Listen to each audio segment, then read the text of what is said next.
Under the night sky studded with sparkling stars, the mystery machine snaked along a deserted road cutting through the vast desert. The rumble of the engine was replaced by an abrupt silence as the vehicle broke down in the middle of nowhere. Scooby-Doo, Shaggy, Velma, Daphne, and Fred stepped out of the car, surrounded by silent dunes and the distant howl of the wind. While Fred tried to figure out the problem, a bright flash in the sky caught everyone's attention. Was that a shooting star? Velma asked, but Shaggy's nervous look and Scooby's howl hinted at something more sinister. The desert, which once seemed empty, now felt like it was watching them. With no other choice, the group decided to walk to a small town they had spotted in the distance, where faint lights flickered. Upon arrival, they noticed the place felt odd. Empty streets, shuttered windows, and an eerie silence. An old diner seemed to be the only sign of life. Inside, they met Crystal, a photographer of celestial landscapes staying in the town. With a friendly smile, she offered her help and introduced Amber, her loyal dog, who immediately formed a curious bond with Scooby. During their conversation, bright lights appeared in the sky, accompanied by a high-pitched sound that made the group's ears ring. The lights vanished as quickly as they had appeared, but they left behind mysterious marks on the desert floor that Fred insisted on investigating. With Crystal and Amber's help, the group made their way to the site. There, they found a strange pattern of scorched circles on the ground, surrounded by small, shiny metallic pieces. As Velma examined the items, a mechanical roar echoed through the air, revealing black jeeps approaching rapidly. Uniformed men stepped out, forbidding them from staying there. Restricted area, they said, but Fred's attempts to question the events were met with threats. The group backed away, though Fred's suspicion only deepened. That night, while camping near the town, Shaggy and Scooby decided to explore on their own, drawn by the smell of something that seemed like food. As they wandered off, they saw a blinding light hovering above the dunes. Before they could react, a beam of light enveloped them and pulled them upward. The rest of the gang awoke to the sound of Scooby's screams, but when they reached the site, all they found was an empty field with deep marks in the ground. Velma tried to stay calm, but Daphne couldn't hide her panic. Were they abducted? Fred asked, while Crystal watched silently. Hours later, Shaggy and Scooby reappeared at the campsite, their eyes wide and their gestures frantic. "Aliens!" Shaggy shouted, while Scooby confirmed with a nervous bark. They claimed to have seen glowing figures and heard incomprehensible voices. Although the story seemed absurd, Velma noticed a thin layer of silvery dust on their shoes, something that hadn't been there before. Crystal suggested they investigate the secret facility the Jeeps had been guarding, believing it could connect the pieces of the puzzle. Despite their hesitation, the gang agreed, hatching a plan to uncover the truth. With Crystal's help, the group infiltrated the facility, which was hidden deep in a canyon. The scene was high-tech, filled with equipment that seemed out of this world. At the center of the laboratory stood a large machine glowing in shades of blue and silver. Velma quickly realized it wasn't human-made. Amber, using her sharp sense of smell, led Scooby to an archive room where they found detailed schematics of the machine. As they copied the information, alarms blared, forcing them all to flee in haste, escaping through a dark tunnel that led back to the desert. Back at the campsite, Velma revealed that the machine appeared to be some kind of energy transmitter, but its origin was still unclear. Fred speculated that aliens might be using the facility for espionage, but Crystal disagreed, suggesting there was something more intricate at play. Before they could decide on their next move, intense lights appeared again in the sky. This time, they moved directly toward the mystery machine, forcing the group to retreat. The air felt electric as the vehicle became enveloped in a bright aura. As soon as the lights disappeared, the mystery machine's engine miraculously roared back to life. At dawn, Crystal made a shocking confession. She wasn't just a photographer. She and Amber were disguised aliens, sent to Earth to prevent the machine from falling into the wrong hands. The revelation left the gang stunned, but it explained Amber's peculiar behavior and Crystal's uncanny ability to solve the mysteries. Before the group could process the news, black jeeps surrounded the campsite again, and the agents demanded any information they had collected. With Crystal and Amber's help, the gang escaped, bringing vital data with them. The chase through the dunes felt endless as the jeeps relentlessly pursued the mystery machine. Fred performed daring maneuvers, dodging obstacles while Crystal used a strange device to create dazzling distractions in the sky, confusing their pursuers. Finally, the group found refuge in a deep cave hidden by rocky formations. Inside, Velma and Crystal analyzed the data they had gathered and discovered the machine was an antenna capable of transmitting enough energy to manipulate satellites and orbital weapons. If misused, it could cause mass destruction. They had to destroy it before the agents activated it. Guided by Crystal and Amber, the group returned to the secret facility under the cover of night. The place was heavily guarded, but Scooby and Shaggy, relying on their clumsy luck, managed to distract the guards by pretending to be pizza delivery workers. Meanwhile, Fred and Velma disabled the security systems, allowing Crystal and Daphne to access the main chamber. Inside, the machine pulsated with an intense blue light, emitting a rhythmic hum that echoed through the facility. Time was running out, as the agents were likely to notice their intrusion soon. Crystal revealed a risky plan: to overload the machine, forcing it to self-destruct. Amber, with Scooby at her side, was tasked with carrying a device to activate the overload. As the group worked quickly, the facility was swarmed by agents who triggered alarms and began closing in. Shaggy, trying to protect Scooby, accidentally tripped over a table filled with equipment, setting off a series of small explosions that caused chaos. This distraction gave Crystal and Velma enough time to configure the device on the machine. The group barely escaped as the facility began to collapse. The lights flickered, and the growing hum of accumulated energy filled the air. Amber led Scooby and Shaggy through a tunnel, while Fred and Daphne raced toward the mystery machine. Crystal stayed behind to ensure the device worked. At the last moment, she and Amber teleported away, revealing their true alien forms. The vibrant colors of their bodies stood out against the desert's darkness as the facility exploded in a dazzling display of lights that illuminated the night sky. Back at their makeshift campsite, the gang reunited with Crystal and Amber, still trying to process what they had witnessed. Crystal thanked them for their support, explaining that her mission on Earth was complete. Velma was fascinated by the complexity of the alien technology, while Fred reflected on how the facility could have been misused. Shaggy, still in shock, asked, "So, does this mean aliens really exist?" Scooby responded with an enthusiastic Scooby-Dooby-Doo, clearly more excited than scared. It was time for goodbyes. Crystal and Amber prepared to leave in their spaceship, which appeared silently in the sky, glowing like a falling star. Daphne hugged Crystal, thanking her for her bravery, while Velma took pictures of the phenomenon for her personal collection.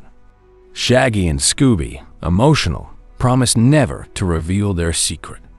"You're cosmic friends," Shaggy said, tears in his eyes as Amber licked Scooby one last time. With a final brilliant flash, the spaceship vanished over the horizon, leaving the group alone under the starry sky. The mystery machine hit the road again, now repaired and brimming with stories to tell. Fred, smiling, suggested they write a book about their adventure, but Velma insisted no one would believe it. Shaggy, however, was more concerned with finding the next restaurant. Scooby, chewing on a giant cookie, looked up at the sky, where a star twinkled peculiarly.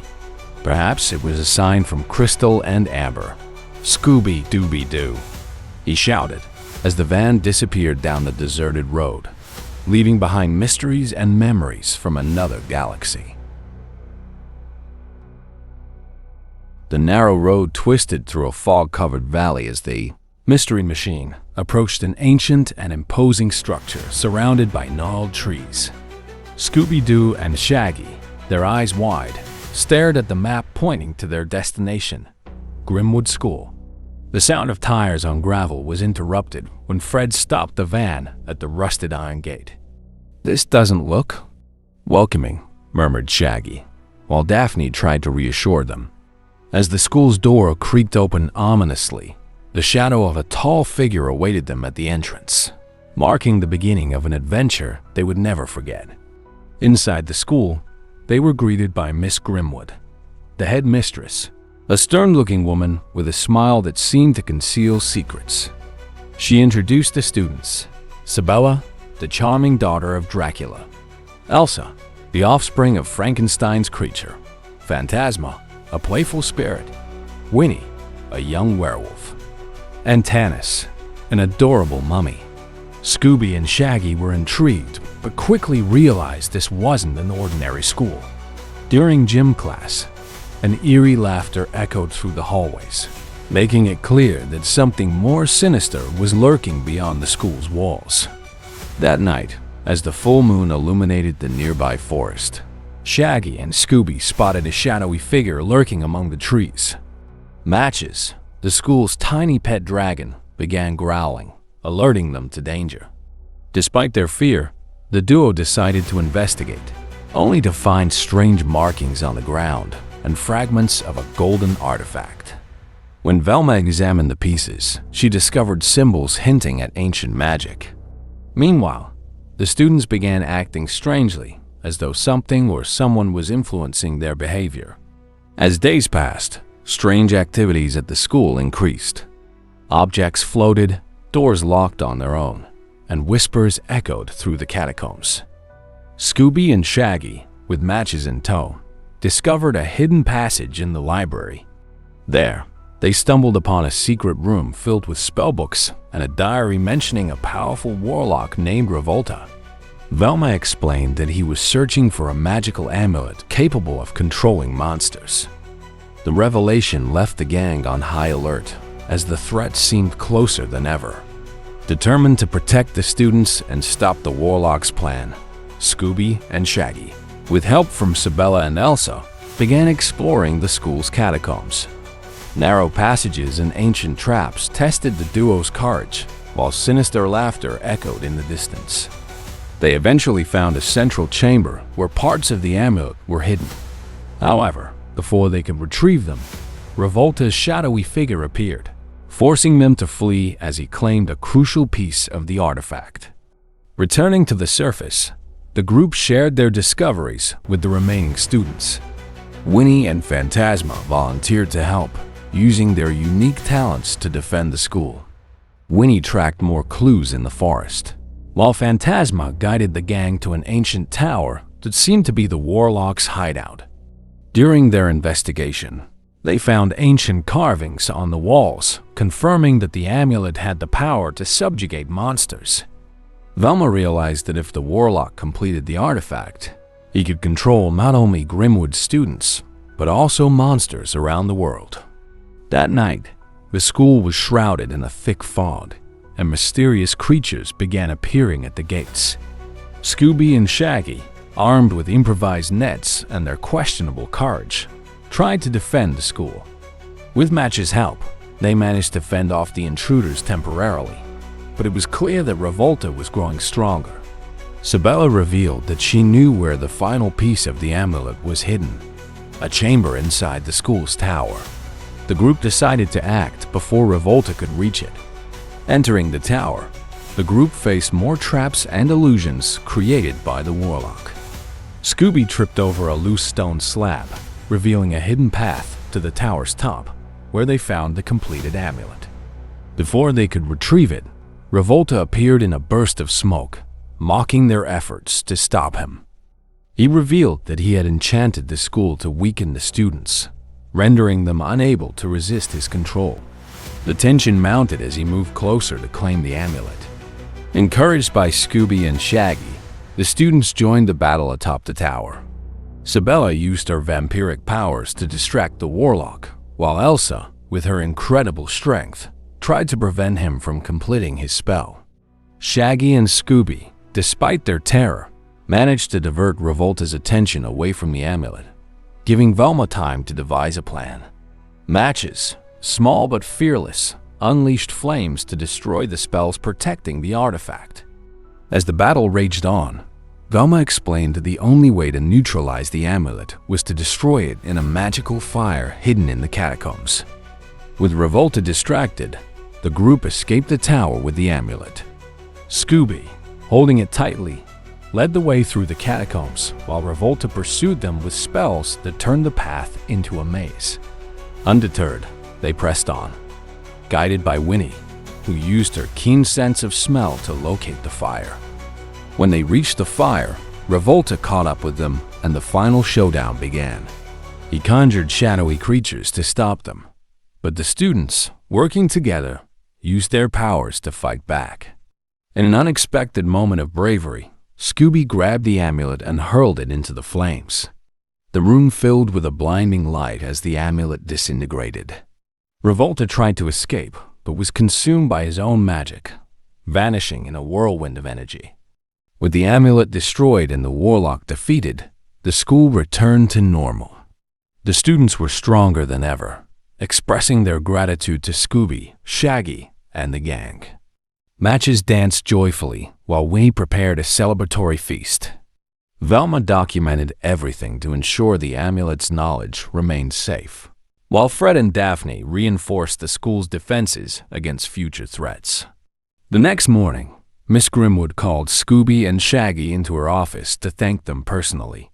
She offered them the chance to stay on as gym teachers, with one special condition: unlimited snacks. Shaggy grinned widely as he accepted immediately, and Scooby enthusiastically approved with a hearty Scooby-Dooby-Doo. The school, now united and well-protected, vowed to remember the events as a testament to the power of friendship and bravery. As the gang prepared to leave, the students bid them heartfelt goodbyes. Sabella, with a mysterious smile, gave Scooby a small amulet as a keepsake, assuring them it held no dangerous powers. Phantasma played a cheerful melody on her harp as they climbed into the mystery machine. Outside, the fog began to clear, revealing a bright and sunny sky. Matches flew in circles, waving his tiny wing in farewell. As the mystery machine left the school behind, Shaggy remarked how this had been the scariest mission they'd ever faced, but also the most fun. Scooby, munching on a giant sandwich, glanced up at the sky where Matches could still be seen waving. "Scooby-Dooby-Doo!" he shouted happily as the van disappeared down the road, leaving Grimwood School as a place of safety, learning, and, of course, a little bit of magic.